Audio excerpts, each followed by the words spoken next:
हरियाणा कांग्रेस में प्रभारी दीपक बाबरिया के उस बयान के बाद तूफान मच गया है, जिसमें उन्होंने कहा है कि कोई भी राज्यसभा या लोकसभा का सांसद विधानसभा का चुनाव नहीं लड़ेगा और अगर किसी को चुनाव लड़ना है तो उन्हें पहले पार्टी के राष्ट्रीय अध्यक्ष खड़गे से परमिशन लेनी पड़ेगी।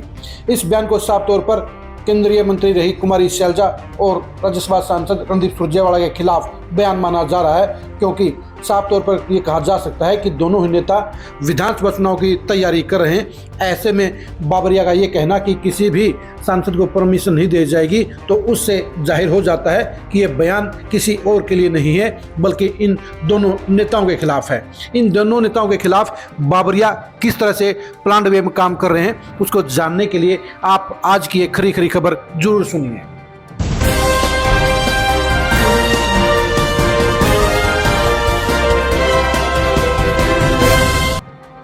दीपक बाबरिया को लेकर कुमारी शैलजा कई बार शिकायत कर चुकी हैं कि वो एक तरफा फैसला करते हैं, वो एक तरफा बातें सुनते हैं और वो उनकी अनदेखी करने का काम करते हैं।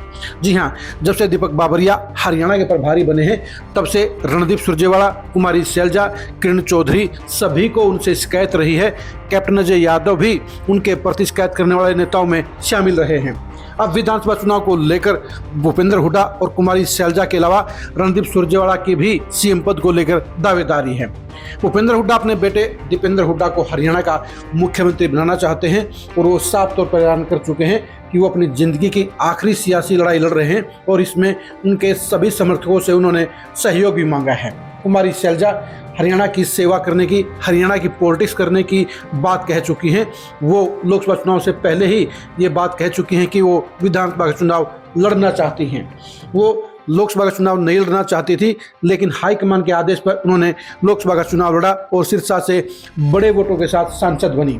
अब विधानसभा चुनाव को लेकर दीपक बाबरिया ने ये कह दिया है कि कोई भी सांसद चुनाव नहीं लड़ेगा, यानी ना तो कुमारी शैलजा लड़ेंगी और ना ही रणदीप सुरजेवाला लड़ेंगे। जाहिर सी बात है, बाबरिया का यह बयान साफ तौर पर भूपेंद्र हुड्डा के दो कांटे निकालने वाला बयान कहा जाएगा, क्योंकि अगर कुमारी शैलजा और रणदीप सुरजेवाला विधानसभा का चुनाव लड़ लेते हैं तो दोनों के दोनों विधानसभा में पहुंचकर सीएम पद की बारी को लेकर अपना दावा ठोकेंगे, जिसके चलते दीपेंद्र हुड्डा की दावेदारी के सामने बड़ी चुनौती पेश हो सकती है। इस चुनौती को रोकने के लिए ही दीपक बाबरिया ने ये बयान जारी किया है। जाहिर सी बात है कि प्रदेश प्रभारी का बयान हाईकमान का बयान नहीं होता, बल्कि प्रभारी का बयान ये खुद की सोच कहा जा सकता है, क्योंकि कुमारी शैलजा ने भी कह दिया है कि ऐसी कोई सियासी तौर पर पार्टी हाईकमान ने कोई सिद्धांतिक फैसला नहीं लिया है जिसमें कहा गया है कि किसी भी सांसद को विधानसभा चुनाव लड़ने की परमिशन नहीं है। कुमारी शैलजा ने कहा है कि हाईकमान के कहने पर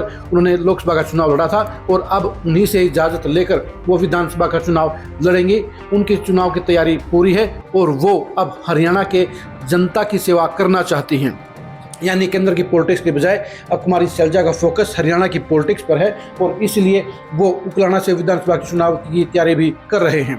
कुमारी शैलजा के समर्थक भी उन पर इस बात का प्रेशर डाल रहे हैं कि उन्हें विधानसभा का चुनाव लड़ना चाहिए। इससे दोहरा फायदा उनको होगा।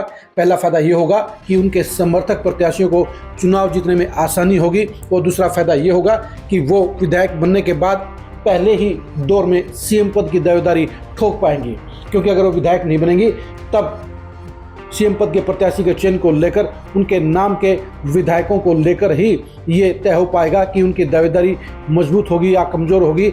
लेकिन अगर वो विधायक बन जाते हैं तो सीधे तौर पर विधायक उनसे जुड़ जाएंगे तो और विधायक दल की बैठक में उनका खुद का चर्चा हो जाएगा। वो खुद अपना नाम रख जाएंगी और अपने विधायकों को लामबंद और एकजुट कर पाएंगी। रणदीप सुरजेवाला भी एक तरफ अपने बेटे आदित्य सुरजेवाला को कैथल सीट पर चुनाव लड़ाना चाहते हैं तो दूसरी तरफ वो खुद के चुनाव के भी बराबर में तैयारी कर रहे हैं। वो भी सेंटर की बजाय हरियाणा की पॉलिटिक्स करना चाहते हैं। उन्हें पता है कि हरियाणा की पॉलिटिक्स में रहकर ही वो बड़ा पद हासिल कर सकते हैं, वो मुख्यमंत्री बन सकते हैं।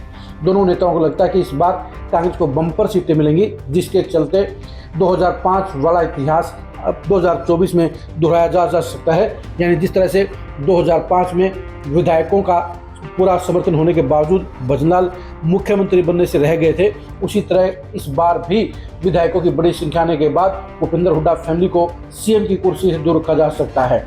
यानी एक तरफ भूपेंद्र हुड्डा जहां दीपक बाबरिया के जरिए कुमारी शैलजा और रणदीप सुरजेवाला के रास्ते में कांटे बिछाने का काम कर रहे हैं, तो दूसरी तरफ कुमारी शैलजा भी हाईकमान का नाम लेकर अपने दरवाजे खुले रखने की बात कह रही हैं और रणदीप सुरजेवाला भी हाईकमान में मजबूत पकड़ रखते हैं। वो भी प्रियंका गांधी और राहुल गांधी के जरिए चुनाव लड़ने की परमिशन आसानी से ले सकते हैं। यानी दीपक बाबरिया ने कुमारी शैलजा और रणदीप सुरजेवाला के समर्थकों में गलतफहमी फैलाने के लिए, उनका मनोबल तोड़ने के लिए कहीं न कहीं ये बयान दिया है, क्योंकि ये सच्चाई है कि अगर कांग्रेस ने बीजेपी को हराने के लिए जाटों के प्रतीक के तौर पर भूपेंद्र हुड्डा के अलावा गैर जाट नेताओं को तरजीह नहीं दी, तो उन हालात में कांग्रेस कमजोर रह सकती है। इस समय भूपेंद्र हुड्डा के अलावा कांग्रेस के पास ऐसा कोई भी नेता नहीं है जो बनिया वर्ग को मजबूती से पेश करता हो, जो ब्राह्मणों का बड़ा नेता हो, जो एससी वर्ग का बड़ा नेता हो। इसके अलावा बीसी वर्ग के अंदर भी, राजपूतों के अंदर भी, गुजरों के अंदर भी, सैनियों के अंदर भी कांग्रेस के पास कोई बड़ा नेता नहीं है। यानी भूपेंद्र हुड्डा के बाद नंबर 2 की नेता प्रभाव के हिसाब से कुमारी शैलजा हैं और नंबर 3 के हिसाब से रणदीप सुरजेवाला हैं, नंबर 4 के हिसाब से कैप्टन अजय यादव हैं और नंबर 5 के हिसाब से वीरेंद्र सिंह हैं। जाहिर सी बात है, इन 5 नेताओं में से भूपेंद्र हुड्डा के अलावा कुमारी शैलजा और रणदीप सुरजेवाला ही एक्टिव रहते हैं। वो गांधी परिवार के खास वफादार नेताओं में शामिल हैं। ऐसे में उनके विधानसभा चुनाव लड़ने पर उनकी सीएम पद की दावेदारी बरकरार रहती है और अगर वो विधानसभा चुनाव नहीं लड़ते हैं तो उनकी दावेदारी कमजोर हो जाती है। इसी दावेदारी को खत्म करने के लिए कहीं ना कहीं दीपक बाबरिया ने सांसदों के चुनाव न लड़ने का बयान दिया है, लेकिन कुमारी शैलजा ने पलटवार कर दिया है और ये कह दिया कि वो विधानसभा चुनाव लड़ेंगी, उनकी तैयारी कर रही है और हाईकमान से परमिशन लेकर वो चुनाव लड़ने का काम करेंगी। अब देखने की बात यही है कि क्या दीपक बाबरिया कुमारी शैलजा और रणदीप सुरजेवाला को चुनाव लड़ने से रोक पाते हैं या शैलजा और सुरजेवाला चुनावी मैदान में उतरने का काम साकार कर पाते हैं। हरियाणा कांग्रेस में मच रहे घमासान को जानने के लिए आप खरी खरी न्यूज़ के साथ बने रहिए। कुमारी शैलजा और रणदीप सुरजेवाला के चुनाव लड़ने के इफेक्ट को जानने के लिए भी आप खरी खरी न्यूज़ के साथ बने रहिए। कांग्रेस के प्रत्याशियों के चयन में होने वाले घमासान के परिणाम को जानने के लिए भी आप खरी खरी न्यूज़ के साथ बने रहिए। आप हमारे फेसबुक पेज को फॉलो कीजिए, आप हमारे यूट्यूब चैनल को सब्सक्राइब कीजिए। नमस्कार।